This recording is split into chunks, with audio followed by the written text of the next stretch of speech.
பெரிய புராணம் இதிகாச காவியம் இதெல்லாம் சிக்கர கற்று உணர்ந்த ஊர் தான் இந்த நரசிங்கபுரம். பாத்திருக்கிறியா? நல்ல முறையோடு போகும்போது சின்ன பிள்ளைய உட்கார்ந்து இருக்கணும். இந்த கெட்டிக்காரனை உதவாங்கத்தோடு பார்க்கறதோடு சரி.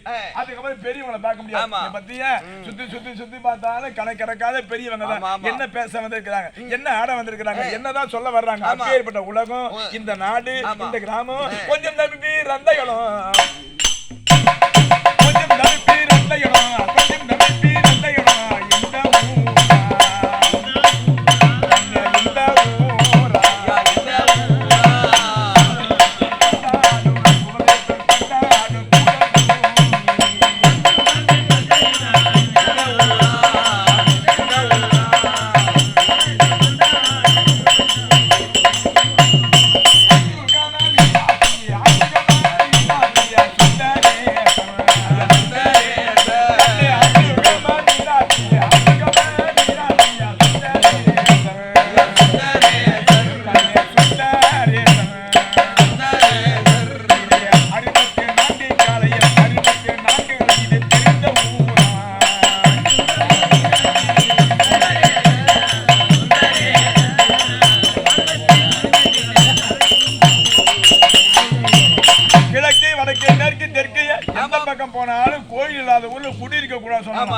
எந்த பக்கமா நரசிங்கபுரமோ மடமோ கல்லப்பட்டுவோ சுத்தி சிறுவந்தாலும் எங்கெங்க போய் வந்தாலும் இந்த பக்கத்துக்குள்ள ஆலயம் முதல்ல இருக்குது. ஆலயம் இல்லாத ஊர்ல குடியிருக்க கூடாது. பத்தியா இந்த அம்மா செங்கேடி ரம்மன் வந்தாலும் அஞ்சுகமா மீனாட்சி அஞ்சுகமா மீனாட்சி அஞ்சுகமா மீனாட்சி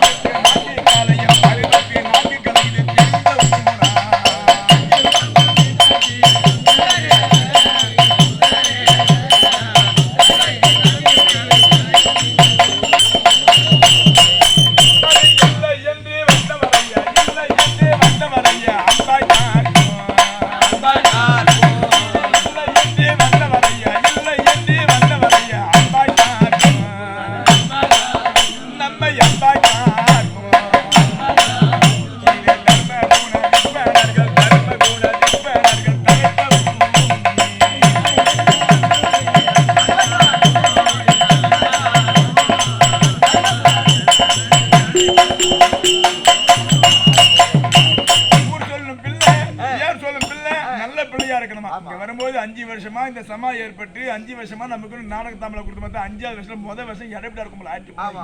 அதுக்கப்புறம் ஆளவே இல்லை. களவும் கட்டு மரண மாதிரி இந்த குடியாலே கெட்டு போனாலும் நான் ஒரு ஆள் பொதுவா சொன்னா இந்த குடியாலே கெட்டு போய் வாழ்க்கை வீணாக்கி அப்புறம் வந்துருக்கேன். ஆனா அப்படி இருந்தாலும் இந்த சமாவுக்கு தமிழ் பார்த்து நீ ஏன்டா மறுபடியும் அந்த சமாவுக்கு தான் கூட வீடு வருஷமா தான் கிடைக்குமா, வேற சமா கிடைக்காத. அப்ப நம்ம பிள்ளைங்களை கெட்டு போன பிள்ளைங்களா சிறுவந்தாடு மூலியமா வண்டல் சேகரன் மூலியமா நம்ம அந்த ஊருக்கு பழக்கம். அதன் பிறகு நம்ம சம தூயில் நாடகம் ஆடும் போது பரவாயில்லப்பா வீடு சமா தூயில் மறுபடியும் இன்னைக்கு இல்லைன்னா நாளைக்கு ஆடுவான் நாளைக்கு ஆடுவான் மறுபடியும் நமக்கு வரவேற்பு கொடுத்தாங்களே. இல்லை என்று வந்த வரை இல்லை என்று அடைந்த வரை